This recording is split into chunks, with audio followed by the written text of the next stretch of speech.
محمد كما صليت على إبراهيم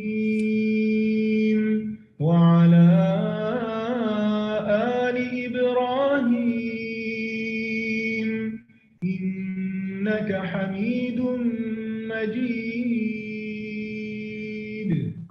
اللهم بارك على محمد وعلى آل محمد كما باركت على إبراهيم وعلى آل إبراهيم إنك حميد مجيد اللهم صل على محمد وعلى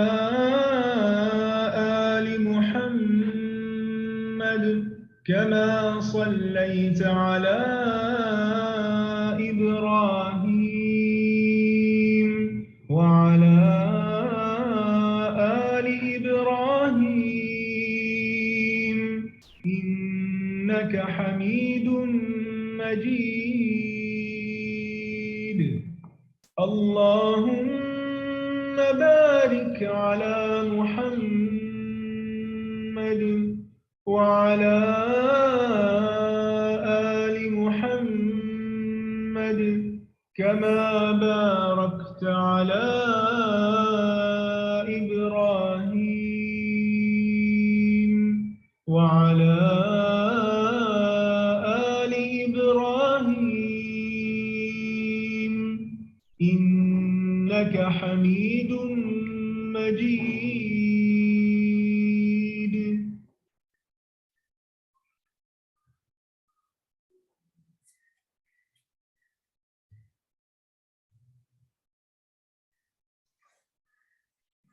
بسم الله الرحمن الرحيم والعصر إن الإنسان لفي خسر إلا الذين آمنوا وعملوا الصالحات وتواصوا بالحق وتواصوا بالصبر.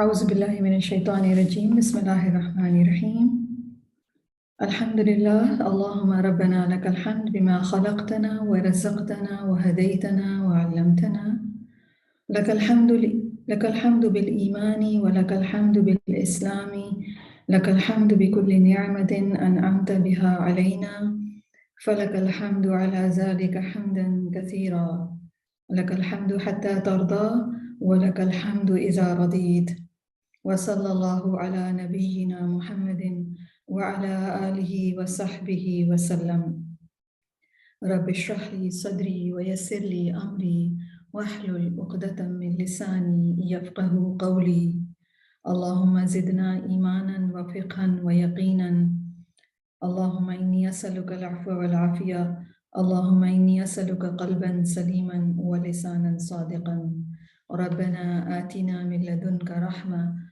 وهيئ لنا من أمرنا رشدا آمين يا رب العالمين. السلام علیکم ورحمۃ اللہ وبرکاتہ. کمپیشن اور نیگلیکٹڈ سننا میں آپ سب کو مرحباً و اہلاً. اللہ سبحانہ و تعالیٰ کی توفیق سے اس کی شکر گزاری کے ساتھ ہم آج کے سیشن کا آغاز کر رہے ہیں.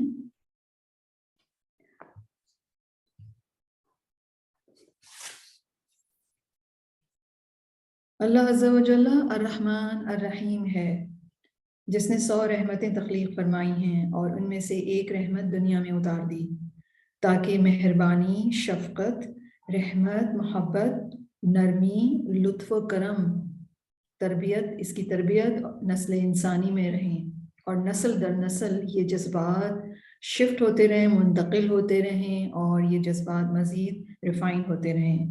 اور اس رحمت کو اللہ سبحانہ و تعالیٰ نے تمام مخلوقات میں نازل فرمایا ہے، انسان ہوں یا دوسری مخلوقات، سارے زمین والے اسی رحمت میں زندگی گزارتے ہیں اور اپنی نسل بڑھاتے ہیں، ایک دوسرے کے ساتھ لطف و کرم اور نرمی کے ساتھ پیش آتے ہیں اور اپنے رب کے احکامات کو پورا کرتے ہیں۔ سیدنا ابو ہریرہ رضی اللہ عنہ نے سے روایت ہے کہ نبی کریم صلی اللہ علیہ وسلم نے فرمایا کہ بے شک اللہ سبحانہ و تعالیٰ کی 100 رحمتیں ہیں، ان میں سے ایک رحمت اس نے انسانوں اور جنوں میں نازل فرمائی ہے، اور اسی رحمت کے سبب تمام انسان ایک دوسرے پر رحم اور مہربانی کرتے ہیں، ایک دوسرے سے مہربانی اور حسن سلوک کرتے ہیں، ایک دوسرے کی کیئر کرتے ہیں۔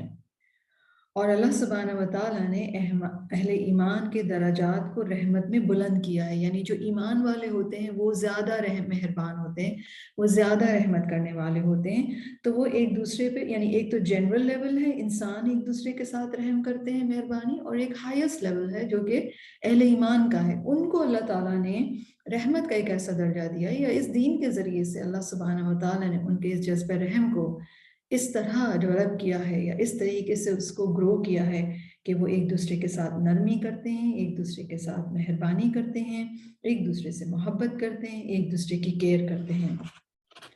اور اللہ سبحانہ و تعالیٰ نے اسی محبت کا اظہار جو ہے وہ رسول اللہ صلی اللہ علیہ وسلم کی شخصیت میں کس طرح تھا کہ رسول اللہ صلی اللہ علیہ وسلم کے بارے میں یہ فرمایا گیا کہ وہ اللہ کے رسول ہیں، جو لوگ ان کے ساتھ ہیں اور جو لوگ ان کے ساتھ ہیں وہ آپس میں مہربان ہیں، رحماء بینہم، یعنی رسول اللہ صلی اللہ علیہ وسلم اور ان کے صحابہ کرام کا جو طریقہ کار تھا وہ کیا تھا کہ وہ ایک دوسرے کے ساتھ بہت مہربان ہوتے ہیں، اور ایک دوسرے کے ساتھ بہت کیئر کا رویہ، ایک لونگ رویہ ہوتا ہے، بہت ایمپتھی کرتے ہیں، مائنڈفل ہوتے ہیں ایک دوسرے کے بارے میں۔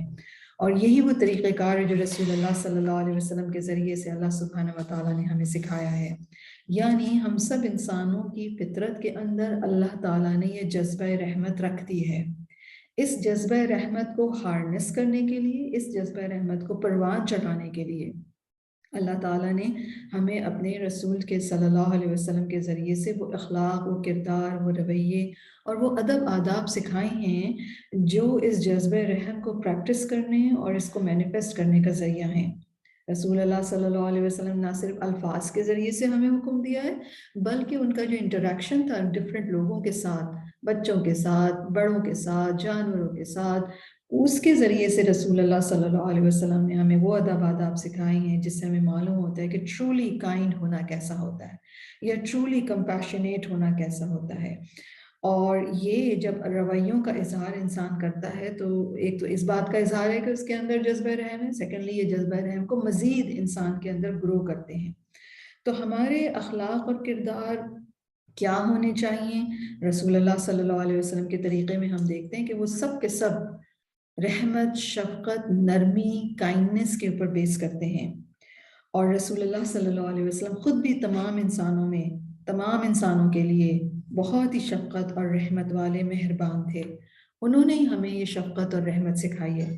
یاد رکھیے ہر نبی کے جو فالوورز ہوتے ہیں ان کے اندر اس نبی کی وہ خاص بات سب کے اندر جھلکتی ہے، جیسے سیدنا عیسیٰ علیہ السلام کے بارے میں آتا ہے کہ وہ انتہائی نرم تھے، اور وہ نرمی آپ کرسچنز کے اندر اوورال ایک جنرل نرمی آپ دیکھتے ہیں کہ وہ سافٹ ہیں بنسبت دوسرے مذاہب کے فالوورز کے۔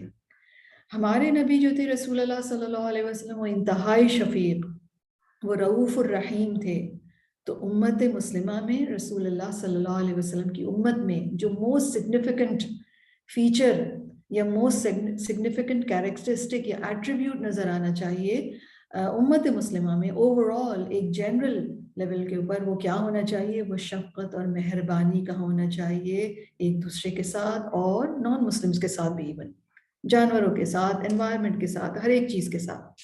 لیکن ہم دیکھتے ہیں کہ یہ ایک ایسی سنت ہے جو کہ امت مسلمہ نے نگلیکٹ کر دی ہے، اور عام طور پر آپ اگر امت مسلمہ کو کہا جائے کہ ایک ورڈ سے ڈیفائن کیجئے تو شاید جو لوگ نان مسلمز ہیں وہ ہمیں اس لفظ سے ڈیفائن نہیں کریں گے کہ وہ یہ لوگ کمپیشنیٹ ہیں یا ان کے اندر کمپیشن ہے، جس طرح ہم کرسچنز کمیونٹی کو ڈیفائن کرتے ہیں کہ وہ لوگ نرم ہیں تو وہ لوگ ہمیں کمپیشن سے ڈسکرائب نہیں کریں گے.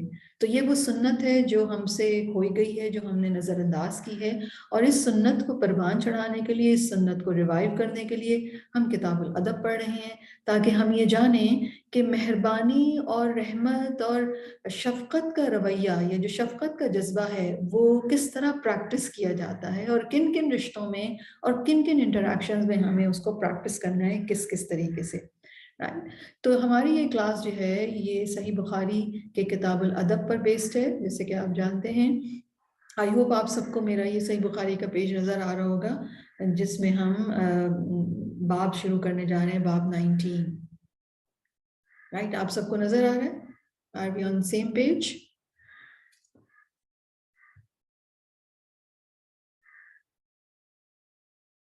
رائٹ، الحمدللہ. تو ہم نے کئی باتیں پڑھی ہیں، اور آج انشاءاللہ تعالی ہم جس ٹاپک سے آغاز کر رہے ہیں اپنے سیشن کا، وہ ہے بابن جعل اللہ الرحمت فی مئۃ جزء. اس کا کیا مطلب ہے؟ اللہ سبحانہ و تعالی نے اپنی رحمت کے 100 حصے بنائے ہیں.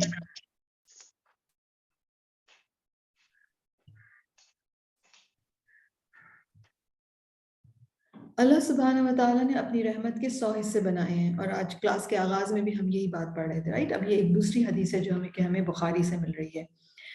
حدیث کا نمبر ہے 6000، اور امام بخاری اپنے ٹیچر سے رپورٹ کر رہے ہیں. کہتے ہیں حدثنا الحکم بن نافع بہرانی اخبرنا شعیب عن الزہری اخبرنا سعید بن المسیب ان ابا ہریرہ قال. امام بخاری نے اپنے ٹیچر الحکم سے رپورٹ کیا، انہوں نے شعیب سے، شعیب نے زہری سے، زہری سے کو سعید بن المسیب نے بتایا، اور سعید بن المسیب جو ہے وہ سیدنا ابو ہریرہ سے رپورٹ کر رہے ہیں. اور ابو ہریرہ کہتے ہیں قال سمعت رسول اللہ صلی اللہ علیہ وسلم یقول، میں نے نبی کریم صلی اللہ علیہ وسلم کو سنا، آپ صلی اللہ علیہ وسلم فرما رہے تھے جعل اللہ الرحمت فی مئۃ جزء فَأَمْسَكَ عِنْدَهُ 99 جزءا. اللہ تعالیٰ نے اپنے رحمت کے 100 حصے بنائے ہیں، ان میں سے 99 حصے اپنے پاس رکھے ہیں. وَأَنزَلَ فِي الْأَرْضِ جُزْءًا وَاحِدًا، صرف ایک حصہ زمین پر نازل فرمایا ہے. فَمِنْ ذَلِكَ الْجُزْءِ تَتَرَاحَمُ الْخَلْقِ، اس ایک حصے کی وجہ سے مخلوق ایک دوسرے پر رحم کرتی ہے. حَتَّى تَرْفَعَ الْفَرَسُ حَافِرَهَا عَنْ بَلَدِهَا خَشْيَةَ أَنْ تُصِيبَهُ، اور یہاں تک کہ گھوڑی بھی اپنے بچے کو پاؤں نہیں لگنے دیتی، بلکہ وہ اپنے کھر کو اوپر اٹھا لیتی ہے کہ کہیں اس خوف سے کہ کہیں اسے تکلیف نہ پہنچے. رائٹ، تو بیسیکلی یہ جو ٹائٹل ہے باب کا، اس میں اللہ سبحانہ و تعالیٰ کی رحمت کے حوالے سے ہمیں معلوم ہو رہا ہے کہ اللہ سبحانہ و تعالیٰ کی رحمت کے 100 حصے ہیں، نبی کریم صلی اللہ علیہ وسلم فرما رہے ہیں. اور ان 100 حصوں میں سے 99 اللہ تعالیٰ نے اپنے پاس رکھے ہیں، اور ایک زمین پر اتارا گیا، اور اس ایک جو حصہ ہے وہ سب میں تقسیم کر دیا گیا، ایون جانوروں میں بھی. اور رسول اللہ صلی اللہ علیہ وسلم نے خاص طور پر گھوڑے کی مثال دی کہ گھوڑی جو ہے وہ اپنے پاؤں کو اوپر اٹھا لیتی ہے، اپنے بچے کو پاؤں بھی نہیں لگنے دیتی، اس ڈر سے کہ کہیں اس کو کوئی ہرٹ نہ پہنچ جائے. تو گھوڑے کی اگزامپل دی گئی کیونکہ دوسرے جانوروں کی نسبت گھوڑا اپنے بچے پر زیادہ شفقت کرتا ہے، زیادہ مہربانی کرتا ہے. حالانکہ گھوڑا عام طور پر جانوروں کی نسبت زیادہ طاقتور ہے. رائٹ، تو اللہ سبحانہ و تعالیٰ کے پاس 99 حصے ہیں رحمت کے. اور ایک اور حدیث سے ہمیں پتہ چلتا ہے کہ اگر کافر کو پتہ چل جائے کہ اللہ سبحانہ و تعالیٰ کی رحمت جو ہے وہ آخرت میں 99 حصے جو ہیں وہ مومنین کے لیے ہوں گے، تو پھر وہ فوراً ایمان لے آئے. یعنی یہ مفہوم ہے حدیث کا. تو بیسیکلی اللہ سبحانہ و تعالیٰ الرحمن الرحیم ہیں. الرحمن میں جو رحمت کا کانسیپٹ ہے وہ اوور آل سب کے لیے ہے، لیکن الرحیم میں جو مہربانی اور رحمت کا کانسیپٹ ہے وہ خاص رحمت کا کانسیپٹ ہے، جو کہ آخر دن مومنین کے لیے ہوگی. یعنی اللہ سبحانہ و تعالیٰ ان 99 رحمتوں میں ایک اور یہ ملا کر پوری 100 رحمتوں کے ساتھ جو رحمت فرمائیں گے وہ مومنین کے ہوگی، اور یہ بہت خوشخبری ہے. رائٹ. تو یہ حدیث جو ہے جو ابھی میں نے صبح بیان کی ہے کلاس کے آغاز میں، آپ دیکھیے کہ وہ حدیث ہم اس کے اوریجنل سورس سے پڑھ رہے ہیں. تو یہ رسول اللہ صلی اللہ علیہ وسلم نے ہمیں اللہ تعالیٰ کی رحمت کے حوالے سے بتایا ہے. اگلا جو ہمارا باب ہے وہ ہے باب قتل الولد خشیۃ ان یأکل معہ. بچوں کو، اولاد کو اس ڈر سے قتل کر دینا کہ وہ ساتھ کھائیں گے، کہ وہ ان کے ساتھ کھائیں گے. یعنی دور جاہلیت میں بچوں کو قتل کیا جاتا تھا، آج بھی کیا جاتا ہے. دور جاہلیت میں بچوں کو قتل کرنے کی جو وجوہات تھیں وہ ایک تو پاورٹی تھی، مفلسی اور تنگ دستی، اینڈ سیکنڈلی بیجا غیرت تھی ان کے اندر.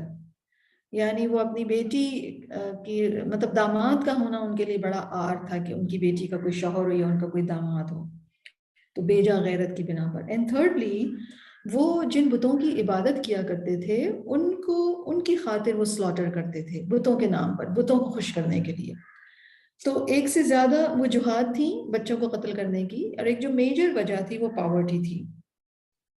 تو بچوں کو قتل کرنا چاہے پیدا ہونے کے بعد یا پیدا ہونے سے پہلے، دونوں ہی کرائمز ہیں اور دونوں ہی حرام ہیں. رائٹ. دونوں کو ہی جرم قرار دیا گیا ہے اور دونوں کو ہی حرام قرار دیا گیا ہے. حدیث ہے ہمارے پاس رسول اللہ صلی اللہ علیہ وسلم کی 6001. حدثنا محمد بن كثير اخبرنا سفيان عن منصور عن ابي وائل عن عمرو بن شرحبيل عن عبد الله قال قلت يا رسول الله اي الذنب اعظم. امام بخاری اپنے ٹیچر محمد بن کثیر سے رپورٹ کرتے ہیں، وہ سفیان سے، انہوں نے منصور سے، انہوں نے ابی وائل سے، اور انہوں نے عمرو بن شرحبیل سے، اور وہ عبداللہ بن مسعود سے رپورٹ کرتے ہیں. عبداللہ بن مسعود کہتے ہیں کہ میں نے عرض کیا یا رسول اللہ کون سا گناہ سب سے بڑا ہے؟ ایو الذنب اعظم؟ قال، نبی کریم صلی اللہ علیہ وسلم نے فرمایا ان تجعل للہ ندا وهو خلقک، یہ کہ تم اللہ کے ساتھ پارٹنرز ایسوسیٹ کرو حالانکہ اس نے تمہیں پیدا کیا ہے. یعنی اللہ تعالیٰ نے تمہیں کریٹ کیا اور اس کے ساتھ کوئی شریک نہیں ہے کریٹ کرنے میں، اور تم جب عبادت کرنے لگو تو اس کے ساتھ شریک بنا لو. رائٹ. قال، عبداللہ بن مسعود نے کہتے ہیں پھر کہا انہوں نے ایو، پھر کون سا؟ قال، نبی کریم صلی اللہ علیہ وسلم نے فرمایا ان تقتل ولدک خشیتک ان یأکل معک، یہ کہ تم اپنی اولاد کو اس ڈر سے قتل کر دو کہ وہ تمہارے ساتھ کھائے گی، یعنی پاورٹی کے ڈر سے. قال، عبداللہ بن مسعود کہتے ہیں پھر انہوں نے کہا ثم ایون، پھر کون سا؟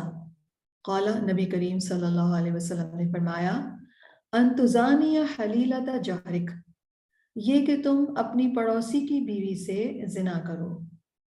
وانزل اللہ تعالی تصدیق قول النبی صلی اللہ علیہ وسلم، پھر اللہ تعالیٰ نے نبی کریم صلی اللہ علیہ وسلم کے اس فرمان کی تائید میں یہ نازل فرمائی یہ آیت والذین لا يدعون مع اللہ الہا آخر، سورۃ الفرقان کی آیت ہے، آیت 68. یہ بیسیکلی پوری لمبی آیت ہے سورۃ الفرقان کی، اور اس میں اللہ سبحانہ و تعالیٰ، آیت 68 ہے، دیکھ لیتے ہیں اس کو، اس کے معنی میں آپ کو پوری آیت کے بتا دیتی ہوں.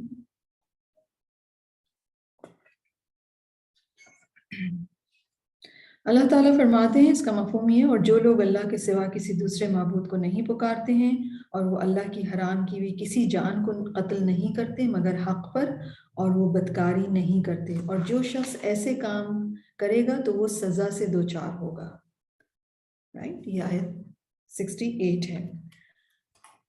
تو بیسیکلی اس حدیث میں رسول اللہ صلی اللہ علیہ وسلم کے اس فرمان میں ہمیں معلوم یہ ہو رہا ہے کبیرہ گناہوں کی ترتیب. کبیرہ گناہ میجر سینس. تو ایو ذنب اعظم، گناہوں میں سب سے بڑا گناہ کون سا ہے؟ تو سب سے بڑا گناہ شرک ہے، اللہ سبحانہ و تعالیٰ کے ساتھ کسی کو شریک کرنا. اور دوسرا جو گناہ بتایا گیا ہے وہ قتل اولاد ہے. یا قتل کرنا ہے. جیسے آیت میں تو آیت 68 میں جنرل قتل ہے، لیکن یہاں پر اسپیسیفکلی رسول اللہ صلی اللہ علیہ وسلم نے اولاد کا قتل مینشن فرمایا ہے کہ وہ ہم تمہارے ساتھ کھائے گی. اینڈ تھرڈلی زنا کرنا ہے پڑوس کی بیوی سے. یعنی زنا کرنا تو اٹ سیلف گناہ ہے، لیکن اگر قریب سے کیا جائے، پڑوس کی بیوی سے کیا جائے، کیونکہ وہ زیادہ بڑا گناہ ہو جاتا ہے. کیونکہ یاد رکھیے گا جو لوگ کلوز ہوتے ہیں، جن کا حق زیادہ ہوتا ہے، تو اس حرمت کو پامال کرنا پھر کرائم جو ہے وہ اور زیادہ سیویئر ہو جاتا ہے، گناہ جو ہے وہ زیادہ بڑا ہو جاتا ہے. ٹھیک ہے، تو سب سے پہلے آپ نوٹ کیجیے گا کہ اللہ سبحانہ و تعالیٰ ہمارا رب ہے، اسی اکیلے نے ہمیں پیدا کیا ہے، تو اس کا حق ہے کہ ہم اکیلے اسی کی عبادت کریں، اس کو ایک رب مانیں، اس کو ایک الہ مانیں، رائٹ. اور اللہ کو ایک ماننا کیا ہوتا ہے، اس کی نالج ایکوائر کرنی ضروری ہے. اور ہم نے اس سے پہلے جو ہم کلاس کرتے ہیں، آپ میں سے جو لوگ اس میں نہیں ہوتے، میں آپ سب کو انوائٹ کرتی ہوں اس کلاس کے لیے بھی. کتاب التوحید ہم پڑھ رہے ہیں، یعنی ہم یہ اقرار کرتے ہیں کہ اے اللہ ہم آپ ہی کی عبادت کرتے ہیں، ہم آپ ہی سے مدد مانگتے ہیں، ہم آپ ہی کو ایک مانتے ہیں. تو اس کا مطلب کیا ہے؟ اور توحید جو ہے وہ تمام اعمال کی بنیاد ہے. اور توحید جو ہے آج ہی ہم نے پڑھا ہے کہ تمام چیزوں کو اللہ کی طرف لوٹانا ہے. یعنی پیدا کرنا، پیدا اسی نے کیا ہے، وجود اسی نے بخشا ہے، زندگی وہی دیتا ہے، موت وہی دیتا ہے، نقصان کا ذریعہ جو بھی اس کے اذن سے ہوتا ہے، کوئی بھی چیز جب بنتی ہے نفع وہی پہنچاتا ہے، رزق وہی دیتا ہے، رائٹ. تو ہر کام جو ہے اللہ ہی نے کیے ہیں، تو اس کو ایک الہ ماننا ضروری ہے، ایک رب ماننا ضروری ہے. اور یہی توحید ہے، اور اسی کے ساتھ سارے اعمال قبول ہوتے ہیں. اور شرک کیا ہے کہ کسی بھی طرح سے کہیں کسی بھی معاملے میں زندگی کے اللہ کے ساتھ کسی کو سمجھا جائے کہ یہ پاور کسی اور کے پاس بھی ہے. مثلا لوگ نماز تو پڑھتے ہیں، عمرے حج بھی ادا کرتے ہیں، لیکن دعا جو ہے وہ کہتے ہیں اولاد جو ہے وہ فلاں کے پاس جا کے جب ہم دعا کریں گے، یا فلاں کے پاس طاقت ہے کہ وہ اولاد دے گا، یا فلاں جو ہے وہ قسمت کا حال بدل دے گا، رائٹ. تو یہ کانسیپٹ کیا ہے؟ یہ شرک ہے. اور چاہے انسان ہزار عبادتیں، ہزار نمازیں پڑھ رہا ہو اللہ کے لیے، لیکن اگر وہ دعا کسی اور سے کر رہا ہے، یا وہ اگر بھروسہ کسی اور پر کر رہا ہے، یا کسی اور کے نام کی کوئی قربانی کر رہا ہے، تو یہ ایک عمل جو ہے شرک ہے، اور پھر وہ سارے اعمال کو جو ہے وہ نلیفائی کر دے گا. تو اس لیے اللہ تعالیٰ کو ایک ماننا ضروری ہے، ایک معبود ماننا ضروری ہے، ایک رب ماننا ضروری ہے، رائٹ. لیکن اگر کوئی شرک کر رہا ہے، اللہ کے ساتھ کسی کو شریک کر رہا ہے، تو پھر یہ گناہوں میں سب سے میجر سن ہے. ٹھیک. اور پھر اولاد کا حق جو کہ زیادہ ہے، اس لیے اس کو قتل کرنا یہ بھی پھر ایک میجر سن ہے. پھر زنا کی حرمت ہے، رائٹ. تو قتل اولاد چونکہ ٹائٹل ٹاپک جو ہے وہ اس حدیث کا قتل اولاد کے حوالے سے، تو قتل اولاد فرعون کی ریزیمبلنس ہے، رائٹ. کیونکہ فرعون بنی اسرائیل کے بچوں کو قتل کرتا تھا، اور یہ ایک حرام کام ہے. رسول اللہ صلی اللہ علیہ وسلم فرماتے ہیں بے شک اللہ نے تم پر ماؤں کی نافرمانی اور لڑکیوں کو زندہ درگور کرنا حرام قرار دیا ہے. حقوق ادا نہ کرنا اور دوسروں کے سامنے ہاتھ پھیلانا بھی حرام ہے. اور یہ جو اولاد کو قتل کرنا ہے، یہ نقصان کا باعث فعل ہے. قرآن مجید میں اللہ تعالیٰ فرماتے ہیں قد خسر الذین قتلوا اولادہم سفہا بغیر علم.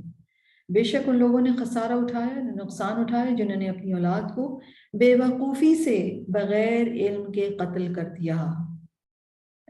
اور بچوں کا قتل جو ہے وہ کسی صورت بھی الاؤڈ نہیں ہے. ایون اگر جنگ کے حالات ہوں تو، اور مسلمان فوج اگر جنگ کر رہی ہے اور وہ کفار کے علاقے میں پہنچ جاتی ہے، جنگ ہو رہی ہے، لیکن کفار کے بچوں کو قتل کرنا بھی اس کی بھی اجازت نہیں ہے، رائٹ. مسلمان خواتین جب مکہ سے ہجرت کر کے آئی تھی مدینہ، تو رسول اللہ صلی اللہ علیہ وسلم نے جب ان سے بیعت لی تھی تو اس میں ایک کلاز یہ بھی تھا کہ وہ اپنی اولاد کو قتل نہیں کریں گی، رائٹ. تو اس حوالے سے آپ دیکھیے کہ اسلام میں یعنی کمپیشن بچوں کے ساتھ، جس کا ذکر ہم لاسٹ ویک بھی پڑھ رہے تھے، اسی کمپیشن کا ایک پہلو یہ بھی ہے کہ ان کو قتل نہ کیا جائے، نہ پیدا ہونے سے پہلے نہ پیدا ہونے کے بعد. اور یہ اتنا ناپسندیدہ کام ہے کہ قیامت کے دن قتل کی گئی اولاد سے پوچھا جائے گا کہ تمہیں کیوں قتل کیا گیا تھا. یعنی اللہ تعالیٰ ماں باپ سے اتنا سخت ناراض ہوں گے کہ ان سے پوچھیں گے بھی نہیں کہ تم نے کیوں قتل کیا تھا، بلکہ قتل ہونے والے بچے سے پوچھا جائے گا کہ تمہیں کس جرم میں قتل کیا گیا. وَإِذَا الْمَوْءُودَةُ سُئِلَتْ بِأَيِّ ذَنبٍ قُتِلَتْ. اب جو بچے قتل کر دیے جاتے ہیں، ہم دیکھتے ہیں کہ آج کا تو دور معاشرہ ماڈرن پوسٹ ماڈرن ورلڈ ہے، لیکن اس میں بھی بچوں کا قتل بہت ہے. ہم سب جانتے ہیں کہ کن کن علاقوں میں بچوں کو قتل کر دیا جاتا ہے یا قتل کیا جا رہا ہے، تو وہ جو بچے قتل کر دیے جائیں وہ جنت میں جائیں گے، رائٹ؟ حسنہ بنت معاویہ کہتی ہیں کہ ہم سے ہمارے چچا نے بیان کیا کہ میں نے نبی کریم صلی اللہ علیہ وسلم سے عرض کیا کہ جنت میں کون ہوگا؟ تو رسول اللہ صلی اللہ علیہ وسلم نے فرمایا کہ نبی جنت میں ہوں گے، شہید جنت میں ہوں گے، چھوٹا بچہ جنت میں جائے گا، اور زندہ دفن کیا گیا بچہ بھی جنت میں جائے گا. کیونکہ جب انسان یہ پڑھتا ہے، دیکھتا ہے بچوں کو مار دیا گیا تو دل میں بہت تکلیف ہوتی ہے نا کہ بچوں کو مار دیا گیا، بچوں کو بھی نہیں اسپیئر کیا لوگوں نے. تو پھر ہمیں یہ خوشخبری ہمیں دی گئی ہے کہ بچے زندہ دفن کیے بچے، یعنی ظلم کے ساتھ مارے گئے بچوں کو، وہ سب کے سب جنت میں جائیں گے. اور بچوں کو قتل کرنے کا ایک تو طریقہ کار یہی ہے کہ بم مار کر یا ان کو کسی بھی طریقے سے مار دیا جائے، شارٹ کر دیا جائے. لیکن بچوں کو پیدائش سے پہلے بھی مارنے کا ایک طریقہ دنیا میں رائج ہے. جاہلیت کے زمانے میں بھی تھا، آج جو ماڈرن جاہلیت ہے اس میں بھی ہے. تو اور افسوس کی بات یہ ہے کہ یہ مسلمان معاشروں میں بھی یہ طریقہ کار رائج ہے. اور خاص طور پر جینڈر کے حوالے سے ہم دیکھتے ہیں کہ لوگ بڑے کانشیس ہیں، اور اگر یہ پتہ چلتا ہے کہ بیٹی ہے یا بہت ساری بیٹیوں کی پیدائش ہو گئی ہے تو پھر بیٹی کو پیدا ہونے سے پہلے ہی مار دیا جاتا ہے. تو اگر کسی نے لا علمی میں، نادانی میں ایسا کوئی کام کیا ہو، اپنا بچہ ایبورٹ کرایا ہو کسی بھی ریزن کی وجہ سے، تو پھر اس کا کفارہ ادا کرنا ہوگا. قیس بن عاصم کہتے ہیں کہ وہ رسول اللہ صلی اللہ علیہ وسلم کے پاس آئے اور عرض کیا، یا رسول اللہ میں نے جاہلیت میں اپنی 8 بیٹیاں زندہ درگور کیں. استغفر اللہ. تو رسول اللہ صلی اللہ علیہ وسلم نے فرمایا ان میں سے ہر ایک کے عوض ایک غلام آزاد کر دو. تو اس نے کہا میں تو اونٹوں والا ہوں، میرے پاس غلام نہیں ہے. تو رسول اللہ صلی اللہ علیہ وسلم نے فرمایا ہر ایک کی طرف سے ایک اونٹ قربان کر دو. تو اگر کسی نے جاہلیت میں، نادانی میں، لا علمی میں اپنا کوئی بچہ ایبورٹ کرایا تو پھر اس کا کفارہ کیا ہے کہ اسے ایک اونٹ فی سبیل اللہ قربان کر دینا چاہیے. اور کسی بھی زندہ کو مارنے کی اللہ تعالیٰ نے اجازت نہیں دی ہے. اس حوالے سے یہ بچوں کے حوالے سے کمپیشن ہے.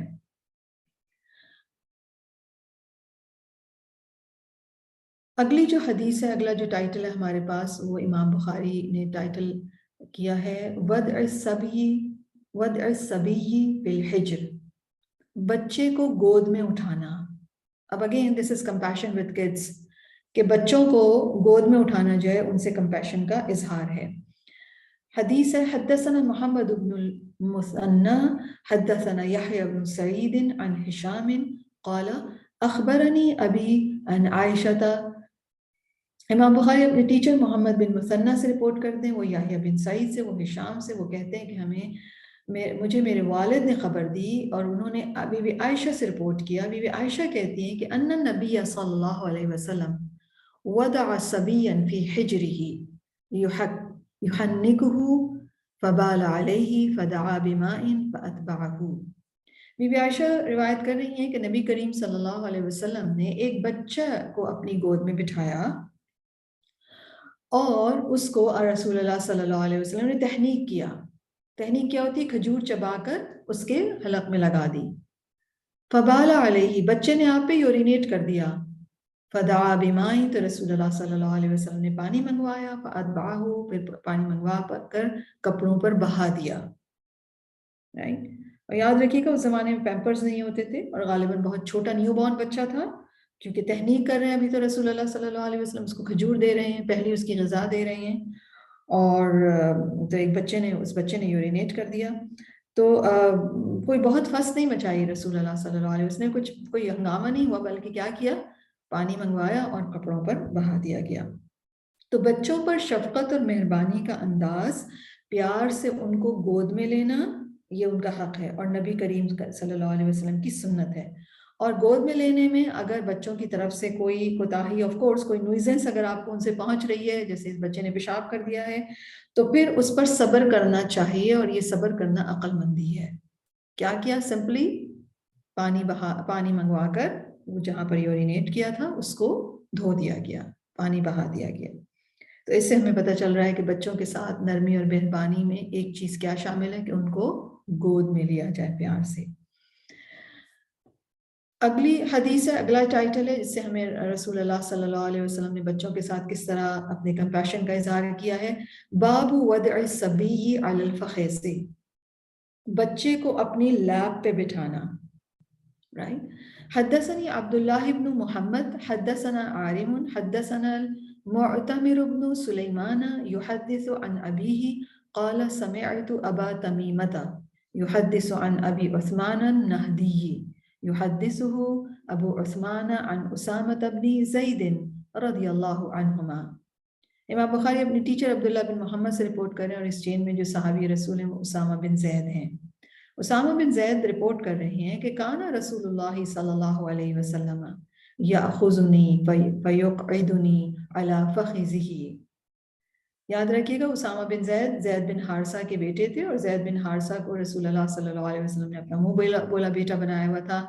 بہت محبت کرتے تھے ان سے اور ان کے بیٹے سے بھی بہت محبت کرتے تھے. تو اسامہ بن زید رپورٹ کر رہے ہیں یعنی جب وہ چھوٹے تھے وہ اپنے بچپن کا واقعہ بتا رہے ہیں کہ رسول اللہ صلی اللہ علیہ وسلم مجھے پکڑتے مجھے اپنی لیب پہ بٹھاتے تھے. وَيُقْعِدُ الْحَسَنَ بْنَ عَلِيٍّ عَلَى فَخِذِهِ الْآخَرَ. اور حضرت حسن رضی اللہ عنہ کو جو حسن بن علی ہیں ان کو اپنی دوسری لیب پہ بٹھاتے تھے. ثم يضمهما. پھر ہم دونوں کو حق کر لیتے تھے یعنی دونوں کو اپنی لیب دونوں لیب سے بٹھا کے پھر حق کرتے تھے. ثم يقول. اور پھر فرماتے اللہم ارحمهما فإنی ارحمهما. اللہ تعالیٰ سے دعا کرتے کہ اللہ تعالیٰ آپ ان دونوں پر رحم فرمائیے میں بھی ان پر رحم کرتا ہوں.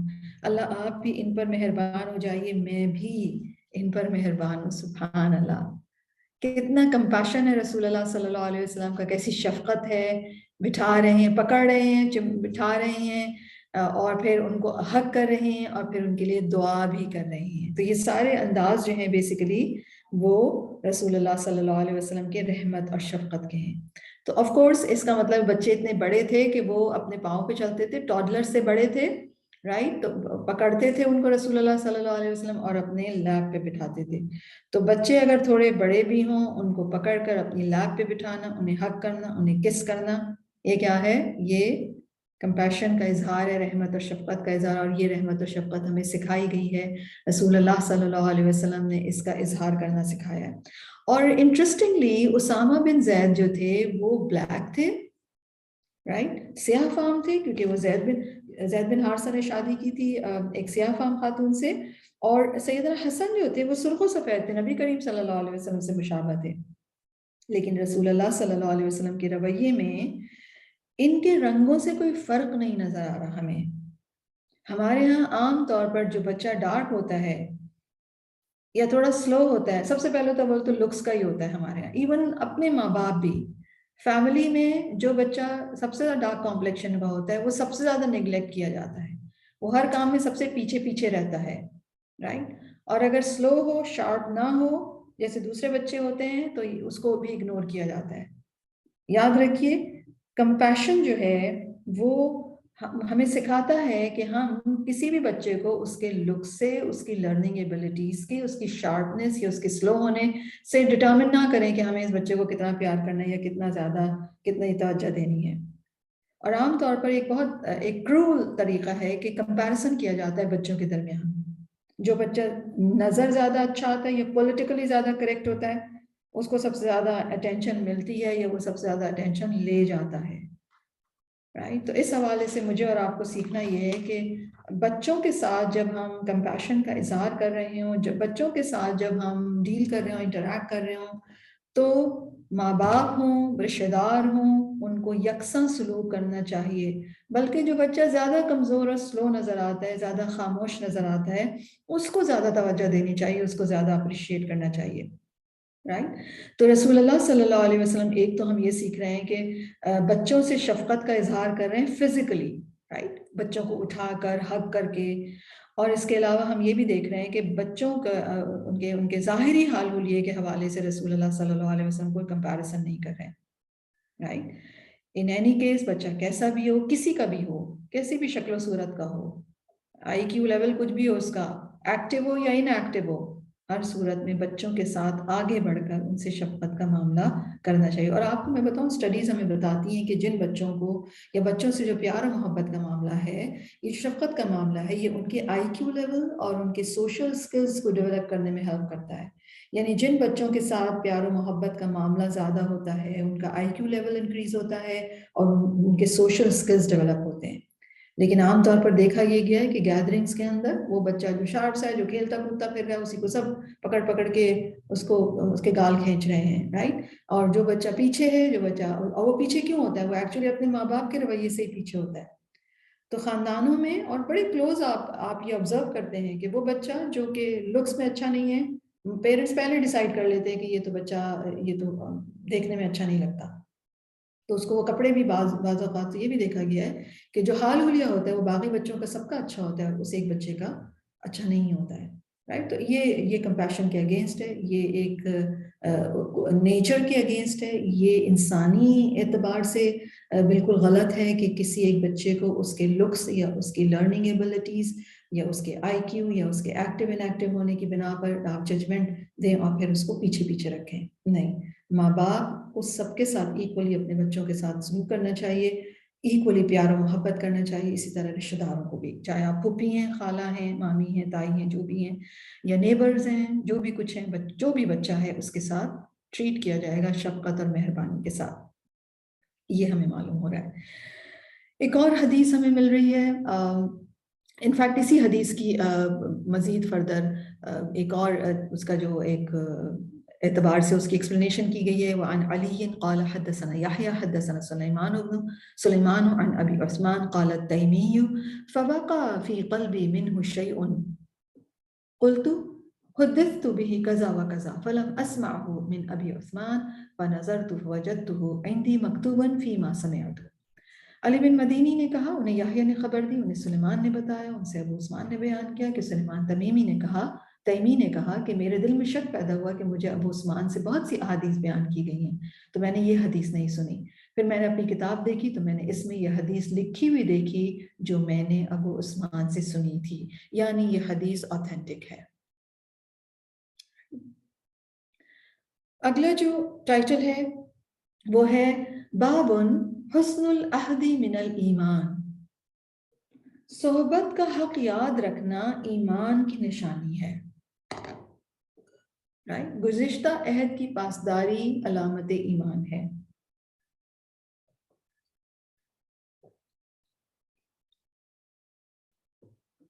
العہد کا جو ورڈ ہے اس میں اگر آپ نوٹ کریں، حسن العہد، اس کا عام معنی تو وعدہ یا پرومس ہوتا ہے، رائٹ. لیکن اس کے علاوہ ہم دیکھتے ہیں کہ کسی چیز کی حفاظت کرنا اور اس کے ساتھ لازم رہنا، یعنی اس کے ساتھ سٹک ہو جانا.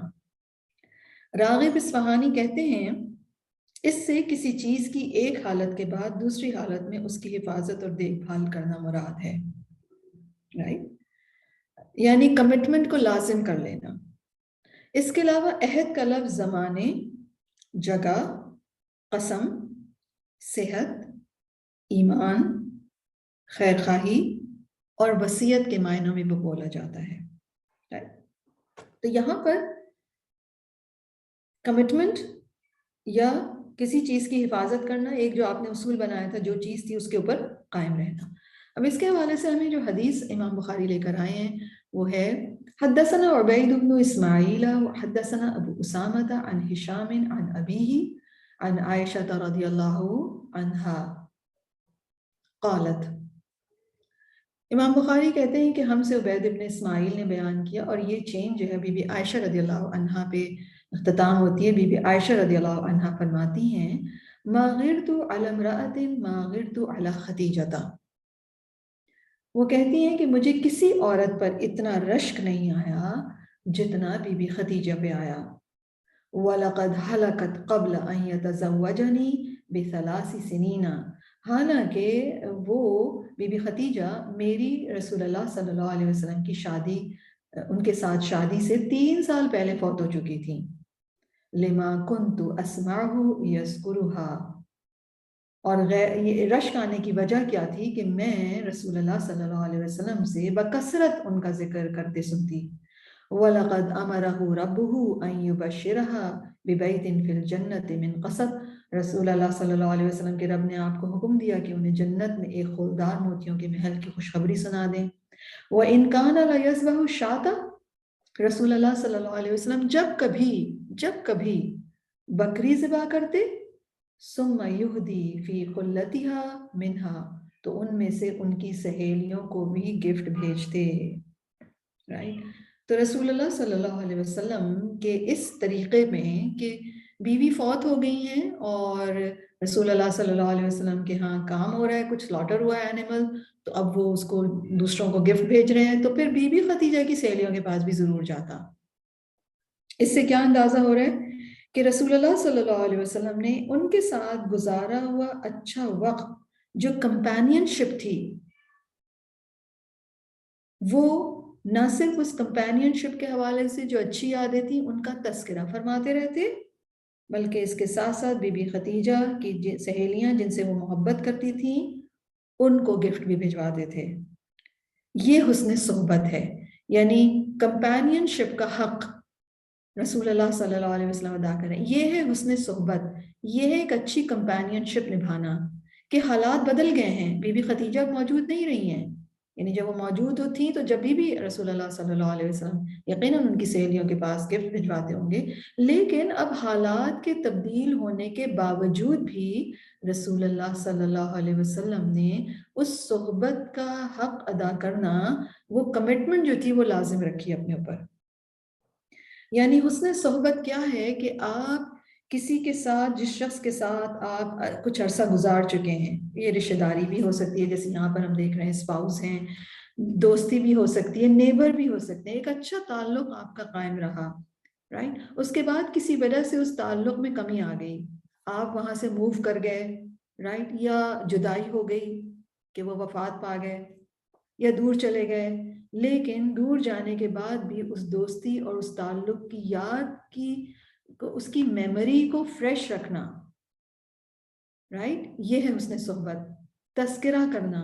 اور اگر کہیں دوبارہ ملنا ہو جائے، مثلا کسی دوسرے ملک چلے گئے لیکن پھر عرصے بعد دوبارہ ملاقات ہو گئی یا بات ہو گئی، تو پھر انسان وہیں سے شروع کر لے جہاں پر اس نے اینڈ کیا تھا، رائٹ. یا اگر وہ محبت کرنے والے لوگ فوت ہو گئے جن کے ساتھ آپ نے وقت گزارا تھا، مثلا والدین ہیں، یہاں پر ہم دیکھ رہے ہیں رسول اللہ صلی اللہ علیہ وسلم کی زوجہ محترمہ ہیں، تو پھر کیا کیا جائے؟ والدین کے دوست احباب کو اسی طرح سے توجہ دی جائے، یا رسول اللہ صلی اللہ علیہ وسلم جیسے اسی طرح ان کی زوجہ محترمہ کی سہیلیوں کو گفٹ بھجوا رہی ہیں، یا والدین یا دوست احباب سے ان کے ملا جائے، یا والدین نے جو کام شروع کیے ہوں ان کو کنٹینیو کیا جائے. یہ ساری کی ساری جو ہے وہ تعلق کا حق نبھانا ہے، یہ ساری کی ساری حسن صحبت ہے.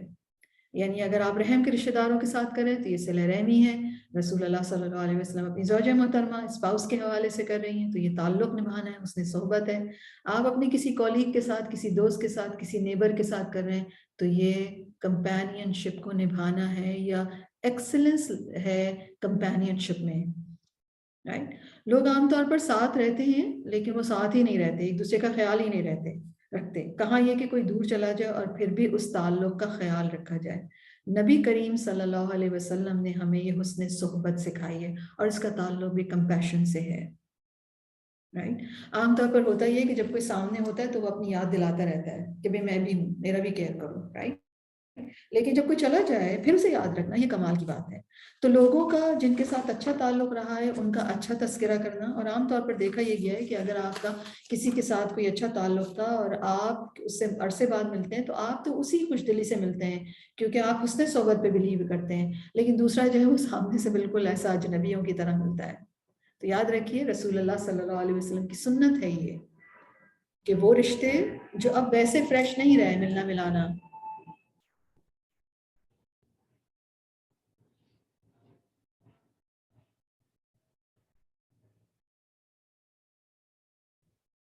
لیکن آپ ایک عرصے بعد ان سے ملے ہیں تو پھر اسی خوش دلی، اسی خوش مزاجی کے ساتھ ملنا، یہ دراصل رسول اللہ صلی اللہ علیہ وسلم کی سنت ہے.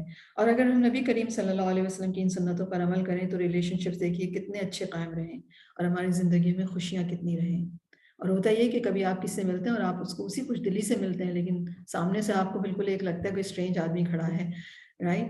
تو کیا ہوتا ہے وہ خوشی، بلکہ لوگ تو بہت دفعہ اس طرح اجنبیوں کی طرح سے گزر جاتے ہیں کہ جیسے وہ آپ کو جانتے بھی نہ ہوں، رائٹ. تو اٹ ہیپنس. اور وجہ کیا ہے کہ ہمیں رسول اللہ صلی اللہ علیہ وسلم کی اس سنت کا علم نہیں ہے کہ صحبت کی بھی ایک خوش مزاجی ہوتی ہے، صحبت کا ایک حق ہوتا ہے، اس کی ایک کمٹمنٹ ہوتی ہے. کمپینین شپ کی. وہ کمپینین شپ چاہے دوستی کی ہو، چاہے اسپاؤس کے حوالے سے ہو، چاہے والدین، چاہے رشتہ دار، چاہے نیبرہڈ، کسی بھی اعتبار سے ہو. تو اس کا حق کیا ہے؟ کمپیشنیٹ ہونا کیا ہے؟ جذبہ رحم کا اظہار کیسا ہے کہ ان لوگوں کے ساتھ وہ دنیا سے چلے گئے تو ان کا اچھا ذکر کیا جائے. اور والدین کا حوالے سے ہم نے پہلے بھی دیکھا تھا کہ والدین کا اچھے الفاظ میں ذکر کرنا یہ اعلیٰ درجے کی نیکی ہے، رائٹ. تو پھر اس صلہ رحمی بھی ہے، اسی طرح دوسروں کا اچھا ذکر کرنا. رسول اللہ صلی اللہ علیہ وسلم کا ہم یہ دیکھ رہے ہیں طریقہ. رسول اللہ صلی اللہ علیہ وسلم کے طریقے میں ہم یہ بھی دیکھتے ہیں، اس سے پہلے جو ہماری کلاس ہوتی تھی صحیح بخاری کی جس میں ہم کمپینینز کے بارے میں پڑھ رہے تھے، تو جب بی بی خدیجہ کے بارے میں آیا تھا تو ہم نے ایک سے زیادہ حدیث پڑھی تھی جس میں ہم نے دیکھا تھا کہ رسول اللہ صلی اللہ علیہ وسلم ہمیشہ بی بی خدیجہ کی تعریف کرتے تھے، ان کے احسانات کا تذکرہ فرماتے تھے. اور یاد رکھیے یہ تعلق کا حق نبھانا ہے. بی بی عائشہ مسند احمد کی رپورٹ ہے، بی بی عائشہ کہتی ہیں کہ نبی کریم صلی اللہ علیہ وسلم جب بھی خدیجہ رضی اللہ عنہا کا ذکر کرتے تو ان کی خوب تعریف کرتے. اور ایک دفعہ ان کو غیرت آئی اور انہوں نے کہہ دیا کہ آپ اتنی کثرت کے ساتھ ایک ایسی بوڑھی عورت کا ذکر کرتے ہیں جو دنیا میں نہیں رہی اور جن کے بدلے میں اللہ نے آپ کو ان سے بہتر بیویاں دے دی ہیں. تو رسول اللہ صلی اللہ علیہ وسلم نے کیا فرمایا تھا کہ اللہ عز و جل نے مجھے ان کے بدلے میں اس سے بہتر کوئی بیوی نہیں دی، اور وہ مجھ پر اس وقت ایمان لائیں جب لوگ میرا انکار کرتے تھے اور میری اس وقت تصدیق کی جب لوگ مجھے جھٹلاتے تھے. انہوں نے اپنے مال سے بھی میری مدد ہمدردی کی اس وقت لوگ اپنا مال مجھ سے روکتے تھے. اور اللہ عز و جل نے مجھے ان سے اولاد نصیب کی جبکہ میری دوسری بیویوں کے یہاں اولاد نہیں تھی. رائٹ. تو رسول اللہ صلی اللہ علیہ وسلم نے وہ وجہ بتا دی جس کی بنا پر رسول اللہ صلی اللہ علیہ وسلم ان کو دوسری بیویوں پر ترجیح دیتے تھے.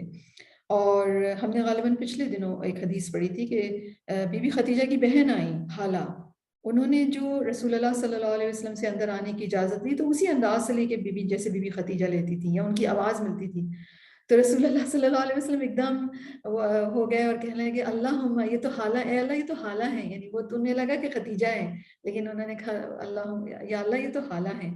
اسی طرح رسول اللہ صلی اللہ علیہ وسلم ان کی سہیلی ایک آ گئی تھی بی بی خدیجہ کی، یا بی بی خدیجہ کے پاس ایک عورت آتی تھی ایک بوڑھی خاتون، تو رسول اللہ صلی اللہ علیہ وسلم نے ان سے ان کا حال احوال اچھی طرح دریافت کیا.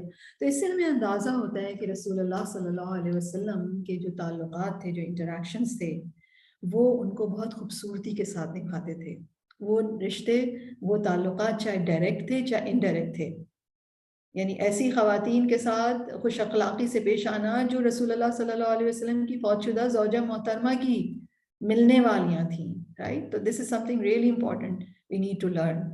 اور ہوتا یہ کہ یہ جو مانوسگی یا یہ جو انسیت انسان اظہار کرتے ہیں ڈفرینٹ لوگوں سے، جس سے تھوڑی سی بھی آپ کی سلام دعا آپ خوش اخلاقی سے ملتے ہیں، تو یہ انسانوں کے درمیان انسان ایک دوسرے سے جب رحمت کا جذبہ، شفقت کا جذبے کا اظہار کرتے ہیں، خوشی کا اظہار کرتے ہیں، تو یہ انسانوں کے اندر ایک لیول آف ہیپینس کو انکریز کرتا ہے. دس از ویری امپورٹنٹ کہ انسان اپنے انٹریکشنز میں خوش دلی کا، خوش مزاجی کا، محبت کا، کیئر کا اظہار کریں.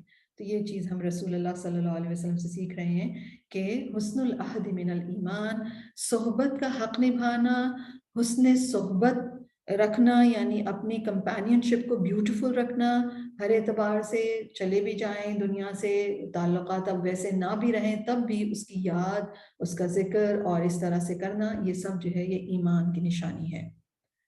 تو مجھے اور آپ کو اپنے ایمان کا دیکھنا ہو تو ہم یہ ضرور اپنے آپ کو دیکھیں کہ ہم ان لوگوں کے ساتھ کیسے ملتے ہیں جن کے ساتھ اب ہمارا ویسا تعلق نہیں رہا دور جانے کی وجہ سے یا دنیا سے جانے کی وجہ سے. تو اس سے اندازہ ہو جائے گا کہ ہمارا ایمان کس درجے کا ہے.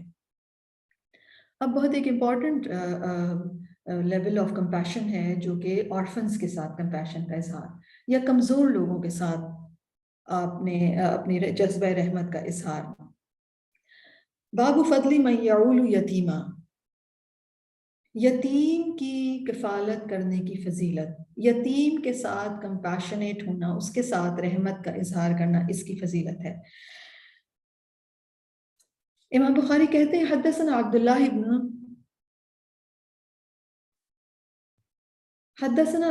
ابن عبد الوهاب قال حدثني عبد العزيز بن ابي حازم قال حدثني ابي قال سمعت سهل بن سعد عن النبي صلى الله عليه وسلم قال نبی کریم صلی اللہ علیہ وسلم فرماتے ہیں، سہل بن سعد روایت کر رہے ہیں، کیا فرمایا نبی کریم صلی اللہ علیہ وسلم نے؟ انا وکافل الیتیم فی الجنت ہاکذا، میں اور یتیم کی نگہداشت کرنے والا جنت میں اس طرح ہوں گے۔ وقال باصبعیہ السبابۃ والوسطی، رسول اللہ صلی اللہ علیہ وسلم نے شہادت انڈیکس فنگر اور درمیانی انگلی کو ملا کر اشارہ کیا، رائٹ؟ اور یہ یتیم کی پرورش کرنے والا، یعنی جنت میں اس کا اتنا بڑا درجہ ہوگا کہ اسے رسول اللہ صلی اللہ علیہ وسلم کی رفاقت نصیب ہوگی۔ حافظ ابن حجر ابن بطال کے حوالے سے لکھتے ہیں کہ جو انسان اس حدیث کو سنے اسے چاہیے کہ وہ اس پر عمل کرتے ہوئے کسی یتیم کی کفالت کرے تاکہ اسے جنت میں رسول صلی اللہ علیہ وسلم کی رفاقت نصیب ہو، اور اس سے بڑا کوئی اجر و مرتبہ نہیں ہے، رائٹ؟ تو یتیم کی کفالت کرنا یعنی یتیم کو پالنا، اور یتیم سے مراد نابالغ بچہ ہے۔ یاد رکھیے جو بچہ بالغ ہو گیا، پیوبرٹی تک پہنچ گیا، وہ اب یتیم نہیں کنسیڈر کیا جائے گا۔ پری پیوبرٹی کے جو بچے ہیں ان کے اگر فادرز نہیں ہیں تو وہ یتیم کنسیڈر کیے جائیں گے۔ اور یتیم کی پرورش کرنے والا، یہ یتیم کی ماں بھی ہو سکتی ہے، مثلا باپ فوت ہو گیا، ماں بچوں کی پرورش کرتی ہے، وہ شادی نہیں کرتی ان کی وجہ سے، تو وہ بھی اس میں آ جائے گی کہ یتیموں کی دیکھ بھال اس نے کی اور اپنی زندگی لگا دی، تو ایسی مائیں قابل قدر ہیں، ٹھیک ہے؟ یا پھر بچہ ننیحال یا ددیحال میں کسی چچا کے پاس یا کسی رشتہ دار کے گھر پلتا ہے، تو جو رشتہ دار بھی ان کو پالے گا تو جنت میں اس کا درجہ بلند ہوگا۔ اور یہ یاد رکھیے گا کہ اس سے پالنے سے مراد یہ نہیں ہے کہ جیسے کہ ہم عام طور پر آبزرویشن آتی ہے یا یوزولی دیکھا جاتا ہے کہ وہ بچہ سب سے برا اس کا حلیہ اس کو نوکر بنا دیا جاتا ہے، اور کیا ہوتا ہے کہ ہم یتیم کو پال رہے ہیں، تو یاد رکھیے وہ یہ پالنا نہیں ہے، رائٹ؟ رسول اللہ صلی اللہ علیہ وسلم فرماتے ہیں مسلمانوں میں بہترین گھر وہ ہے جس میں کوئی یتیم بچہ زیر کفالت ہو اور اس کے ساتھ اچھا سلوک کیا جاتا ہو، اپنے بچوں کی طرح آپ اس کو پال رہے ہیں۔ اور آپ صلی اللہ علیہ وسلم کے فرمان کے مطابق بدترین گھرانہ وہ ہے جس میں کوئی یتیم زیر کفالت ہو اور اس کے ساتھ برا سلوک کیا جاتا ہو، تو بدترین گھرانہ ہے۔ تو رسول اللہ صلی اللہ علیہ وسلم کی اس حدیث پر عمل کرنے کے لیے، اور پہلے تو طریقہ کار شاید یہی تھا، 2 جنریشنز پہلے ہر گھر کے اندر کوئی نہ کوئی یتیم بچہ یا کوئی نہ کوئی بے سہارا رشتہ دار جو تھا وہ ضرور رہتا تھا، لیکن پھر ہم مسلمانوں کے اندر سے ایک دوسرے کے لیے جذبہ رحم ختم ہوتا گیا، اور اب تو حال یہ ہے کہ کوئی بھی انسان جو ہے وہ اپنے ماں باپ کو اور اپنے سگے بہن بھائیوں کو بھی برداشت کرنے کے لیے تیار نہیں ہے۔ اور کوئی بھی آپ کوئی بھی کیس اسٹڈی اٹھا کر دیکھ لیں، کوئی بھی گھرانہ اٹھا کر دیکھ لیں، اور اس میں آپ کو کیا پتہ چلے گا کہ بیٹے کا گھر ہے، بیٹا اپنے بیوی بچوں کے ساتھ رہتا ہے اور اس کے والدین کہاں رہتے ہیں، وہ کہیں اور الگ رہتے ہیں۔ اور کل ہی مجھے کوئی ذکر کر رہا تھا کسی کا کہ کس طریقے سے ہماری سوسائٹی کے اندر یہ جذبہ رحم اور خاص طور پر اپنے والدین کے حوالے سے ہی کمی ہو گئی، تو کہاں پھر یہ کہ کوئی اپنے کوئی یتیم بچوں کو اپنے خاندان میں دیکھے کہ کوئی یتیم بچہ تو نہیں ہے، کوئی ایسا بچہ تو نہیں ہے جس کے فادر فوت ہو گئے ہوں، تو ہم اس کی کفالت کریں، ہم اس کی گارڈین شپ کریں۔ حالانکہ گھر اتنے بڑے بڑے ہیں، خالی بھی ہیں، کم بچے ہیں سب کے، لیکن ریسورسز بھی ہیں کہ ایک کیا کئی بچوں کو پالا جا سکتا ہے، لیکن ہمارے دل اتنے تنگ ہو گئے ہیں کہ یتیم کو تو کیا، اگر پیرنٹس بھی ہیں بوڑھے تو ان کے حوالے سے لوگوں کے دل بہت سخت ہو گئے ہیں۔ یعنی یہ حال ہے کہ والدین ہیں تو ان کو مدر کو کوئی اور رکھ رہا ہے ایک بیٹا، اور فادر کو کوئی اور بیٹا رکھ رہا ہے، اور اس طریقے سے اپنے گھر کو کیا گیا ہے کہ مدر کا پورشن بالکل الگ یا فادر کا پورشن بالکل الگ، ان کا کچن ان کا ایک چھوٹا سا کمرہ، ان کا کچن ان کا ایک چھوٹا سا لاؤنج، اور برابر میں ہی مطلب اس کے ساتھ ہی آف کورس بیٹا رہ رہا ہے، وہاں سے ہنسنے بولنے کی آوازیں بھی آ رہی ہیں، اور ماں یا باپ جو ہیں وہ اکیلے اپنے کوارٹر میں یا اپنے جو کمپارٹمنٹ ہے یا جو ان کا پورشن ہے اس میں الگ ہے وہ، رائٹ؟ یہ کیسے دل ہو گئے نا لوگوں کے، حیرانگی ہوتی ہے۔ تو رسول اللہ صلی اللہ علیہ وسلم کی سنت پر تو نہیں ہے۔ رسول اللہ صلی اللہ علیہ وسلم نے کس طرح موٹیویٹ کیا ہے کہ اس کا جو یتیم کو پالے گا وہ میرے ساتھ اس طرح ہوگا، یعنی اتنا کلوز ہوگا جنت میں، کتنی بڑی خوشخبری ہے یہ رسول اللہ صلی اللہ علیہ وسلم کی طرف سے۔ لیکن یتیم تو کیا، اگر کوئی ہمارے گھر کوئی رشتہ دار بھی ٹھہرنے آ جائے یا کوئی کھانے کے وقت آ جائے تو آپ دیکھیے کتنا زیادہ مسئلہ ہے، اور اس میں میجر اگر آپ مائنڈ کریں تو کر لیجئے، لیکن میجر جو رول ہے وہ خواتین کا ہے، یعنی خواتین کسی کو برداشت کرنے کے لیے تیار نہیں ہے، نہ اپنے شوہر کے والدین کو، نہ اپنے شوہر کے بہن بھائیوں کو، اور اگر کوئی یتیم بچہ تو پھر کہاں ہی برداشت ہو سکتا ہے۔ تو اس حوالے سے ہم خواتین کو اللہ تعالیٰ نے رحم دیا ہے، لائک وہ ہمارے پاس ہے۔ تو اس حوالے سے ہر عورت کو یہ سوچنا چاہیے کہ میرے اندر کمپیشن ہونے کا جو جذبہ ہے، جو اللہ تعالیٰ نے رحمت کا جذبہ رکھا ہے، وہ اس کا اظہار کہاں ہو رہا ہے۔ اور اس کا سب سے پہلا اظہار انسان کے اپنے بچوں کے ساتھ، اپنے والدین کے ساتھ، شوہر کے والدین کے ساتھ یہیں پر نظر آ جاتا ہے کہ آپ کتنی کمپیشنیٹ ہیں۔ اور اس طریقے سے لوگوں کو ان کے پورشنز میں بانٹ دینا، یا ایک امی تم لو ابا میرے پاس، یا اس طریقے کی جو یہ ڈسٹریبیوشن ہے، ان ماں باپ نے تو آپ سب کو اکٹھا پالا ہے، لیکن آپ بڑے ہو کر اتنے بے رحم ہو گئے کہ آپ نے اپنے والدین کو ہی الگ الگ کر دیا۔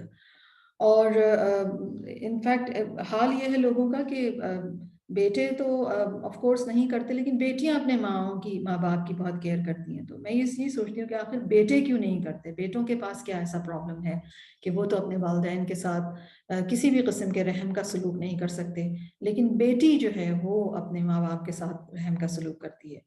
اور اس کی بنیادی وجہ یہی ہے کہ ہر عورت جو ہے وہ اپنے شوہر کے اوپر بہت انفلوئنس رکھتی ہے۔ ہر عورت جو ہے وہ اپنے شوہر سے وہ منواتی ہے جو وہ منوانا چاہتی ہے۔ تو ایک بیٹی آف کورس اپنے شوہر سے ہی منوا لیتی ہے کہ وہ اپنے والدین کی خدمت کرے، لیکن وہ اپنے شوہر کو اس بات کی اجازت نہیں دیتی کہ وہ اپنے والدین کی کیئر کر سکے۔ تو کیسی آئرنی ہے یہ، اور کتنی سیڈ بات ہے۔ اور بہت سارے والدین جو ہیں وہ اس بات پر بہت سیڈ ہوتے ہیں کہ ان کے بیٹے جو ہیں ان کی کیئر نہیں کر سکتے۔ اور یاد رکھیے بیٹے جو ہیں وہ والدین کے لیے بڑی اسٹرینتھ ہوتے ہیں، بڑی خوشی کا ذریعہ ہوتے ہیں۔ تو کوئی بھی جو عورت ہے وہ آپ میں سے جو بھی خواتین سن رہی ہیں، وہ اپنے ہسبینڈس کے حوالے سے یہ ڈیسائیڈ کریں کہ وہ ان کے والدین کے ساتھ ان کو اچھا سلوک کرنے کی، مطلب اجازت کی خیر انہیں ضرورت تو نہیں، لیکن انہیں موٹیویٹ کیجیے اگر وہ اس بارے میں کیئرلیس ہیں، کیونکہ جنرلی لڑکے ہوتے بھی کیئرلیس ہیں، اور وہ شادی بھی پھر ان کی ہو جاتی ہے تو وہ ایسے ہی کیئرلیس رہتے ہیں۔ تو ایسی صورت میں بیویوں کو چاہیے کہ وہ اس بات کی طرف متوجہ کرائیں۔ اور اس کے علاوہ اس حدیث سے جو چیز ہم سیکھ رہے ہیں وہ یہ کہ اپنے آس پاس ہم دیکھیں کہ ہمارے رشتہ داروں میں، ہمارے آس پاس خاص طور پر رشتہ داروں میں کوئی یتیم بچہ ہے، نابالغ یتیم بچہ، اور ہم کس طرح سے اس کی دیکھ بھال کر سکتے ہیں، رائٹ؟ یعنی ملٹیپل ویز ہو سکتے ہیں کفالت کرنے کے حوالے سے، یا اگر کوئی پال رہا ہے آلریڈی تو آپ اس کی ایجوکیشن کا خرچہ بیئر کر سکتے ہیں، آپ اس کی کسی اور چیز کو دیکھ بھال کر سکتے ہیں۔ تو اس طریقے سے بھی ہو سکتا ہے کہ کمبائنڈ ایفرٹ کے ساتھ، لیکن اچھا سلوک تو یاد رکھیے ان اینی کیس، یعنی یہ نہیں ہوگا کہ اگر یتیم کو پال رہے ہیں تو پھر اس کے ساتھ برا سلوک کیا جائے، اس کے ساتھ نوکروں کا سلوک کیا جائے، یہ بالکل منع ہے۔ اگلی حدیث ہے وہ بھی again compassion towards weak of the society کے حوالے سے ہم اس کو لے سکتے ہیں، کہ اپنی سوسائٹی کے جو کمزور لوگ ہیں ان کے ساتھ حسن سلوک کس طرح ہم کر سکتے ہیں۔ تو باب السعی علی الارملہ، کوشش کرنے والا ارملہ عورت کے لیے، دوڑ دھوپ کرنے والا، اور اس میں یوزولی وڈو لکھا ہوتا ہے، ایک عام ترجمہ بیوہ کیا جاتا ہے، لیکن میں ابھی آپ کو اس کے لفظ کے معنی بتاؤں گی انشاءاللہ تعالی۔ تو حدیث پڑھ لیتے ہیں پہلے۔ حدثنا اسماعیل بن عبد اللہ قال حدثني مالک عن صفوان بن سلیم يرفعه الى النبي صلی اللہ علیہ وسلم قال السعی علی الارملة والمسکین کالمجاہد فی سبیل اللہ او کالذی یصوم النہار ویقوم اللیل۔ صفوان بن سلیم اس حدیث کو مرسلاً روایت کرتے ہیں کہ رسول اللہ صلی اللہ علیہ وسلم نے فرمایا کہ السعی، بھاگ دوڑ کرنے والا، کس کے لیے؟ علی الارملۃ، ارملہ کے لیے، اور مسکین کے لیے۔ وہ کیسا ہوگا، اس کا مرتبہ، اس کام کو کیسے کنسیڈر کیا جائے گا؟ کالمجاہد فی سبیل اللہ، وہ اللہ کے رستے میں مجاہد کی طرح ہے، او یا کالذی یصوم النہار ویقوم اللیل، یا اس شخص کی طرح ہے جو دن کو روزہ رکھتا ہے اور رات کو قیام کرتا ہے، یعنی بہت ہی عبادت گزار۔ حدثنا اسماعیل قال حدثني مالک عن ثور بن زید الدیلی عن ابی الغیث مولا بن مطیع عن ابی ہریرہ عن النبی مثلہ۔ ایک دوسری روایت جو ہے اس سے وہ ملتی ہے، تو اس سے پتہ چلتا ہے کہ ایک اور روایت موجود ہے۔ اب اس حدیث کے اندر جو رسول اللہ صلی اللہ علیہ وسلم فرما رہے ہیں کہ السعی کا درجہ بتایا جا رہا ہے کہ السعی علی الارملۃ والمسکین کالمجاہد فی سبیل اللہ۔ دنیا میں جو شخص بھاگ دوڑ کرتا پھر رہا ہے، السعی کو امام نووی نے ایکسپلین کیا ہے، مراد ہے ان کے لیے کمانے والا، ان کے لیے کوشش کر کے ان کی مدد کرنے والا، ان کے خرچوں کے لیے محنت مزدوری کرنے والا.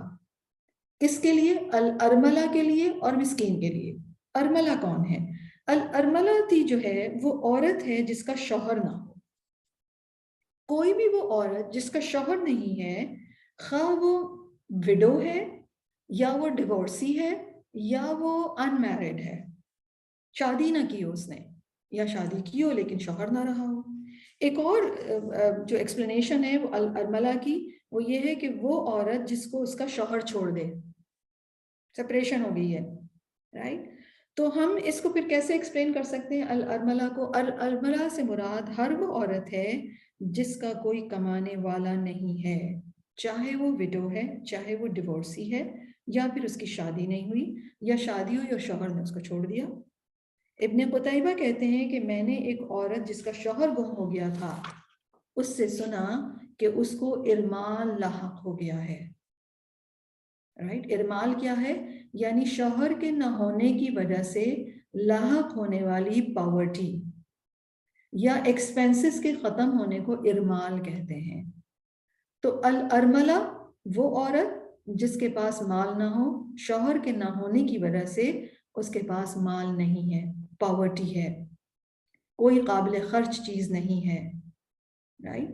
تو اگر کوئی عورت، اس کا شوہر نہیں ہے، انمیرڈ، شادی نہیں کی اس نے، یا وہ وڈو ہے یا وہ ڈیورسی ہے، لیکن اس کے پاس بہت مال ہے، فادر کا دیا ہوا یا شوہر کا دیا ہوا بہت پراپرٹی ہے، تو پھر وہ الارملہ نہیں کہلائے گی، رائٹ، کیونکہ اس کے پاس ایکسپینسز کے لیے پیسے یا پراپرٹی موجود ہے.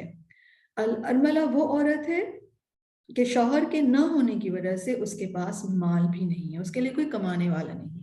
تو ایک ایسی عورت کے لیے کمانے والا، ایک ایسی عورت کے لیے محنت کرنے والا، چاہے وہ بزنس کر رہا ہے، چاہے وہ جاب کر رہا ہے، اور وہ کیوں کر رہا ہے کہ تاکہ اس ارملہ عورت کے ایکسپینسز کو بیئر کرے، ٹھیک ہے. تو اس کا درجہ کیسا ہے؟ جیسے مجاہد فی سبیل اللہ. اب جہاد فی سبیل اللہ یا مجاہد فی سبیل اللہ ہونا ایک بہت بڑی نیکی ہے، بہت کام کرنا پڑتا ہے اس کے لیے، لیکن کل مجاہد فی سبیل اللہ کہہ کر بہت بڑی خوشخبری دی ہے رسول اللہ صلی اللہ علیہ وسلم نے. بہت سارے لوگ ہیں جن کو جہاد فی سبیل اللہ کا موقع ہی نہیں ملتا اور کبھی ہوتا ہی نہیں ہے جہاد. تو ایسی صورت میں جبکہ جنگ نہیں ہو رہی، آپ جنگ پہ جا ہی نہیں سکتے، آپ کو جنگ کرنی آتی نہیں ہے، لیکن آپ کو ارن کرنا آتا ہے، تو پھر ایسے کام کر کے، ایسی خواتین کی ایکسپینسز بیئر کر کے ایک انسان مجاہدین کا درجہ پا سکتا ہے. اسی طرح یا پھر دوسری مثال دی گئی، کالذی یصوم النہار و یقوم اللیل، یا وہ شخص اس شخص کے برابر ہے وہ جو دن کو روزہ رکھتا ہے اور رات کو قیام کرتا ہے. اب دیکھیے، دن کو روزہ رکھنا اور رات کو قیام کرنا کنٹینیوسلی، یہ بھی ایک بہت بڑی نیکی، ایک بہت بڑی مشکل کام ہے، یعنی نیکی کا کام ہے لیکن بہت بڑا ہے، ہر انسان نہیں کر سکتا. اب آپ کے اندر، کسی کے اندر یہ کرنے کی تو صلاحیت نہیں ہے، لیکن وہ کسی ارملہ کا ہی ٹیک کیئر کر رہا ہے، اس کے ایکسپینسز بیئر کر رہا ہے، تو پھر یہ ثواب اس کو مل جائے گا گویا وہ دن کو روزہ رکھ رہا ہے اور رات کو نماز پڑھ رہا ہے. یعنی تہجد گزار اور روزہ دار انسان، اس کی عبادت کا ثواب اس شخص کو ملے گا جو ایک ارملہ عورت یا دو ارملہ یا جتنا بھی وہ افورڈ کر سکتا ہے وہ اس کی کیئر کرے. اور ساتھ ہی ارملہ کے ساتھ ہی مسکین کا بھی کہا گیا. مسکین کون ہے؟ مسکین وہ شخص ہے جس کے پاس کچھ بھی نہیں ہے، رائٹ. یہ بھی معنی لیا گیا ہے کہ وہ، اس سے مسکین سے مراد وہ ہے جس کے پاس کچھ نہ کچھ تو ہے لیکن وہ پورا نہ ہو، اور مسکین سے مراد کمزور شخص، ٹھیک ہے. تو فقیر اور مسکین عام طور پر ہم یہ الفاظ سنتے ہیں، فقیر تو ہے جس کے پاس کچھ ہے ہی نہیں، لیکن مسکین وہ ہے جس کے پاس تھوڑا بہت تو ہے لیکن اتنا نہیں ہے کہ اس کی ساری ضروریات پوری ہو جائیں. اور اس کے علاوہ کمزور شخص بھی، یعنی وہ اپنے کاموں کو خود سے نہیں کر سکتا. بہت دفعہ ہوتا ہے، بہت بوڑھے لوگ ہو جاتے ہیں، کچھ خواتین بالکل اکیلی رہ جاتی ہیں، بوڑھی بھی ہوتی ہیں، تو ان کے بلز پے کرنا، ان کے اور دوسرے کام کرنا، کچھ مینٹیننس ہوتی ہے گھر کی، تو اس کے لیے بہت محتاج سی ہو جاتی ہیں کیونکہ وہ کمزور ہوتی ہیں. تو ایسے لوگوں کے کام کر دینا، یا بوڑھے لوگ ہوتے ہیں ان کے کچھ کام کر دینا، تو یہ بیسیکلی مسکین کی کیٹیگری میں آتے. تو اگر کوئی انسان رسول اللہ صلی اللہ علیہ وسلم کے فرمان کے مطابق کسی ایسی عورت کے ایکسپینسز کو بیئر کرنے کے لیے وہ ارن کر رہا ہے، وہ بزنس کرتا ہے تاکہ اس ارملہ عورت کی جو ایکسپینسز ہیں اس کو بیئر کرے، یا پھر وہ کسی مسکین کو ہیلپ آؤٹ کر رہا ہے، تو پھر اس کا درجہ، اس کا اجر کیا ہے کہ وہ مجاہد فی سبیل اللہ کے برابر ہے، یا پھر وہ دن کے روزے اور رات کے قیام کرنے والی اتنی عبادت کرنے والے انسان کے برابر ہے، رائٹ؟ تو اگر آپ میں سے کوئی بھی ایسا کرتا ہے کہ کسی ایسی عورت کے ایکسپینسز کو بیئر کرتا ہے، اس کی جو ایفرٹ ہے اس کا اجر جو ہے وہ کیا ہے؟ اللہ کے راستے میں جہاد کرنا. اور جو بھی ایسا کرتا ہے اس کو اجر کی نیت سے ایسا کرنا چاہیے، کیونکہ عام طور پر اگر ہمارے اوپر کسی ایسے انسان کی کوئی ذمہ داری، فائنینشیل ذمہ داری پڑ بھی جائے تو بڑی بیزاری ہو جاتی ہے، لوگ اس کو اچھے سلوک کے ساتھ نہیں کرتے، وہ ہمیشہ احسان جتاتے رہتے ہیں. جیسے پچھلے ویک بھی ایک ویک میں کسی نے کوشچن کیا تھا کہ کوئی خاتون ہے اور وہ اپنے بھائیوں کے اوپر آ گئی ہیں، ان کے ہسبینڈ کی ڈیتھ ہو گئی ہے، تو اب وہ اپنے بھائیوں کے اوپر ہے، وہ ان کے فائنینشلی ان کو لک آفٹر کرتے ہیں، لیکن وہ ساتھ ہی بہت انسلٹ کرتے ہیں. تو یاد رکھیے اس طرح سے نہیں ہوگا یہ کام، خوش دلی سے کرنا ہے، اجر کی نیت سے کرنا ہے. یعنی اگر کسی انسان کے اوپر بھی اس کی کوئی بہن یا بیٹی یا کوئی اور ایسی خاتون، ماں یا کوئی نانی، کوئی خالہ، پھوپھی ایسی کوئی آ گئی ہیں جو اپنے لیے جو اپنے لیے ارن نہیں کر سکتی اور ان کے ایکسپینسز آپ کو بیئر کرنے ہیں، تو پھر انسان یہ سوچے. عام طور پر تو اس کو دیکھنے کا انداز کیا ہوتا ہے کہ اوہ ایک اور ہمارے تو آلریڈی ایکسپینسز پورے نہیں ہوتے، اب ان کا بھی پورا کرو. تو پھر ایسی صورت میں کس طرح دیکھنا چاہیے کہ ہمارے لیے نیکی کا ایک بہت بڑا موقع آیا ہے، ایسی عبادات کا اجر ملنے کا موقع آیا ہے جو ہم اپنی عام زندگی میں کر ہی نہیں سکتے. مثلا دن کا روزہ اور رات کا تہجد کا قیام. ہم عام طور پر سنتے ہیں نا کہ فلاں بہت تہجد گزار ہے، فلاں بہت روزے رکھتا ہے، لیکن ہم نہیں کر سکتے، ہماری اتنی ہمت نہیں. تو اس صورت میں کہ کسی ایسی خاتون کی لک آفٹر کرنے میں، ان کے فائنینشیل ایکسپینسز بیئر کرنے میں یہ نیکی کا ثواب مل جائے گا، تو اس سے بڑی تو کوئی اپرچونٹی نہیں ہے.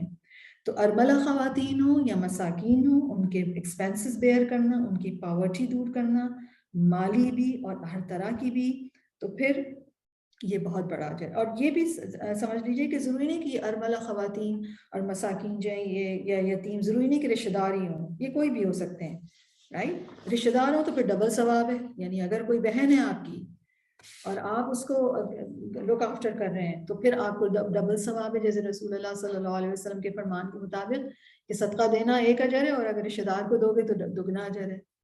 تو اس چیز کو، اور یہ اگین اتنی نفسا نفسی اور اتنی خود غرضی ہو گئی ہے کہ اگر اس قسم کے جو لوگ اگر مسکین، کمزور یا ایسے جو فائنینشلی اسٹیبل نہیں ہیں وہ اگر کسی کے اوپر برڈن بن گئے تو بیچاروں کی جو سیلف رسپیکٹ ہے یا جو ڈگنیٹی ہے یا ان کی جو سیلف وہ ہے وہی ڈیمیج کر دی گئی ہے کہ بھئی آپ ہمارے پر بہت بڑے بوجھ ہیں، یا اگر کوئی کام کر بھی رہا ہے تو بہت احسانات جتا کر.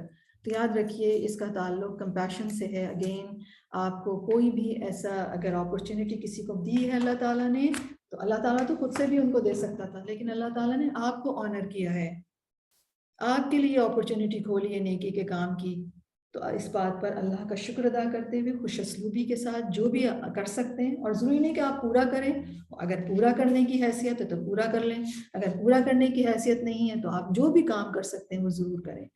اور اللہ تعالیٰ نے اگر اپنا فضل سے نوازا ہے، اگر اللہ تعالیٰ نے ہمیں ہماری ضروریات سے زیادہ دیا ہے، تو یہ ایسے ہی لوگوں کا حق ہے. ارملہ خواتین ہوں، مساکین ہوں، یتیم ہوں، یہ دراصل اسی لیے دیا گیا ہے تاکہ اللہ تعالیٰ ہمیں نیکی کے وہ مواقع اویل کروانا چاہتے ہیں، تاکہ ہم نیکی کے ان موقعوں کو اویل کریں اور اس کے ساتھ اپنے جذبہ رحمت کو نہ صرف ہم چینل کر سکتے ہیں بلکہ اللہ تعالیٰ کے ہاں بڑے ریوارڈ کا بھی. جیسے رسول اللہ صلی اللہ علیہ وسلم سے سچی بات کس کی ہوگی جنہوں نے اتنے بڑے ریوارڈز کا دو سے مثال دی ہے، بڑی خوشخبری دی گئی ہے.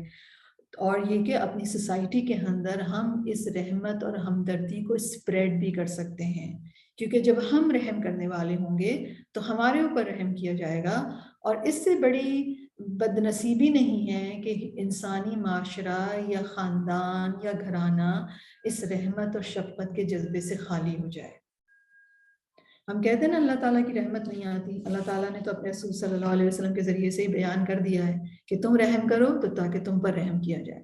تو اگر ہم یہ چاہتے ہیں کہ ہم رحم کریں تو ہمیں اپنے سوسائٹی کے خاص طور پر کمزور لوگوں کا، جو پیچھے رہ گئے ہیں، جو مسکین ہیں، جن کے پاس نہیں ہیں، ان کی ضروریات کو دیکھتے ہوئے ان کو عزت کے ساتھ ان کی سیلف رسپیکٹ کے ساتھ ان کے ایکسپینسز کو بیئر کرنا، ان کے کاموں کو کرنا، ان کو ہیلپ آؤٹ کرنا، ان کی عزت نفس کو سنبھالتے ہوئے، یہ دراصل ہمارے جذبہ رحمت کا اظہار ہے اور رسول اللہ صلی اللہ علیہ وسلم کی سنت ہے۔